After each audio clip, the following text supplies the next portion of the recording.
Hello foodies, welcome to our channel Srivalli's channel.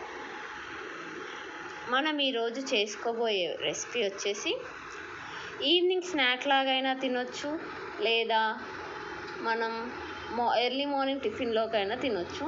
First పెసరపప్పు, పొట్టు ఉన్న పెసరపప్పుని ఒక 3 గంటలు నానబెట్టుకొని దాన్ని పొట్టు పోయేంత వరకు ఉంచి నానబెట్టి పిసుక్కొని పప్పుని ఒక జల్లికేసాక ఆ పప్పుని మిక్సీకి పట్టండి. కొంచెం బరకగా, మెత్తగా వద్దు. అలా అయితే పప్పు మనకి క్రిస్పీగా రావన్నమాట. అందులోనే అది ఒక గిన్నెలోకి తీసుకున్నాక అదే జార్లో కొన్ని పచ్చిమిర్చి, కొన్ని వెల్లుల్లి, కొన్ని జీలకర్ర వేసి కొంచెం దొడ్డుప్పు వేసి మిక్సీ పట్టండి.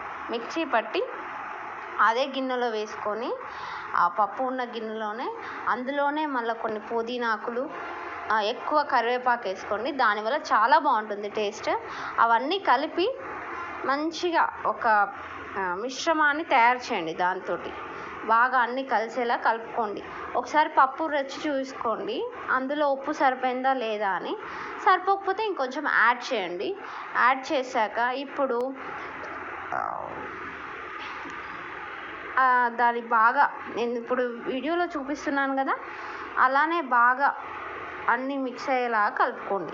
మీకు కావాలనుకుంటే ఇంకొంచెం ఉప్పు, తగినంత ఉప్పు వేసుకొని కలుపుకోండి. అండ్ ఇప్పుడు ఒక బాండీ తీసుకొని అందులో నూనె పోయండి. ఫ్రెష్ నూనె అయితే చాలా బాగుంటుంది కాబట్టి ఫ్రెష్ నూనె పోసి దాన్ని బాగా కాలనివ్వండి.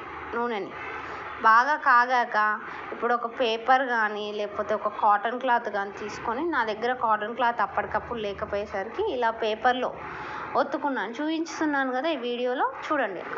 ఆ విధంగా ఒత్తుకొని ఒక్కొక్కటి తీసి అందులోకి నూనెలోకి వదిలేయండి.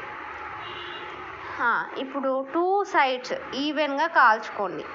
ఎంత బాగా ఒక సైడ్ కాలి ఇంకో సైడ్ కాలపోతే చాలా చండాలంగా ఉంటాయి. సో 2 సైడ్లు మంచిగా ఈవెన్గా కాల్చుకోండి. అలా అయితేనే కరకరలాడతాయి. ఇక్కడ చూపిస్తున్నాను కదా, నేనైతే హై ఫ్లేమ్లో వేయించాను, ఎందుకంటే పిల్లలు ఆగట్లేరు అనమాట. గారెలు అని అరుస్తారు కాబట్టి హై ఫ్లేమ్లో పెట్టి దెబ్బ చేశాను. మీకు ఓపిక ఉంటే ఇంకా మీరు చేయాలి, లేదు ఇంకా క్రిస్పీగా మంచి టేస్ట్ రావాలంటే పొట్టుపప్పుని మీరు రోట్లో వేసి కూడా దంచితే బాగా ఏమంటారు, కొంచెం జిగురుగా వచ్చి ఇంకా టేస్ట్ చాలా బాగుంటాయి అన్నమాట. అలా కూడా చేయొచ్చు. లేకపోతే ఇప్పుడు నేను చూపిస్తున్నాను కదా, నార్మల్గా మిక్సీలో అయినా చేసుకోండి, బాగానే ఉంటుంది. సో ఇంకా వాటిని 2 sides మంచిగా కాల్చుకోవాలి. మీరు కాల్చుకుంటే మాత్రం బాగోవు. ఎంత కాలితే ఎంత ఎర్రగా, ఇక్కడ చూపిస్తాను చూడండి లాస్ట్కి నేను వీడియోలో. అలాగా మంచిగా 2 sides ఈవెన్గా కాలాలి, బ్రౌనిష్ కలర్లో రావాలి మంచిగా. కడాయి నిండా వేసుకోండి, ఒక వాయ మొత్తం. ఇప్పుడు నేను చూపిస్తున్నాను కదా, అలాగా వేసుకొని తిప్పుకోండి. ఒక్కొక్కటి కాలుతూనే ఉంటుంది, మీరు తిప్పుకోండి. తిప్పి మంచిగా ఫ్రై చేసుకోండి ఆయిల్లో.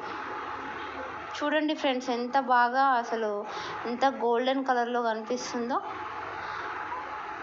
పెసర గారెలు ఇవి మా అమ్మమ్మ అప్పుడు మేము చిన్నగా ఉన్నప్పుడు చేసేది, మళ్ళీ ఇప్పుడు మేము ట్రై చేస్తున్నాం. కానీ చాలా బాగుంటాయి ఫ్రెండ్స్, ఒక్కసారి తిని చూడండి. అండ్ ఇందులోకి నాటుకోడి పులుసు అయినా లేకపోతే నార్మల్గా మనకు బయట దొరికే చికెన్ అయినా సరే, దాన్ని కాస్త ఎసరు పెట్టి చేయండి, టమాటో ఆనియన్స్ వేసి. అబ్బా, టేస్ట్కి అయితే అసలు ఎంత బాగుంటుందో, ఒక్కసారి ట్రై చేయండి ఫ్రెండ్స్. ఓకేనా? ఇప్పుడు చూడండి, ఇందులో చూడండి ఎట్లయితున్నాయో, గోల్డ్ కలర్లో మారుతున్నాయి చూడండి, బ్రౌనిష్లో కొంచెం రెడ్ కలర్లో అవుతున్నాయి కదా, అందుకని టర్న్ చేసుకుంటున్నాను నేను. మీరు కూడా అలానే చేయండి. చూడండి ఫ్రెండ్స్, ఎంత బాగా ఫ్రై అవుతున్నాయో ఆయిల్లో.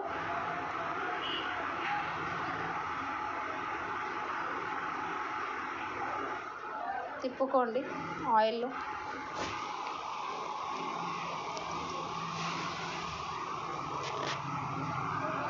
ఇలానే ఎన్ని వాయలైతే అన్ని వాయలు పిల్లలకు సరిపోను, మంచిగా వాళ్ళు చాలా బాగా తింటారు. పెద్దలైనా సరే ఇష్టపడి తింటారు.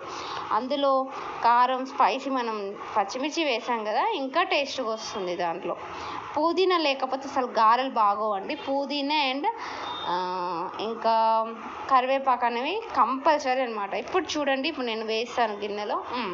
అలా ఎర్రగా కాల్చుకొని గిన్నెలో వేసుకోండి.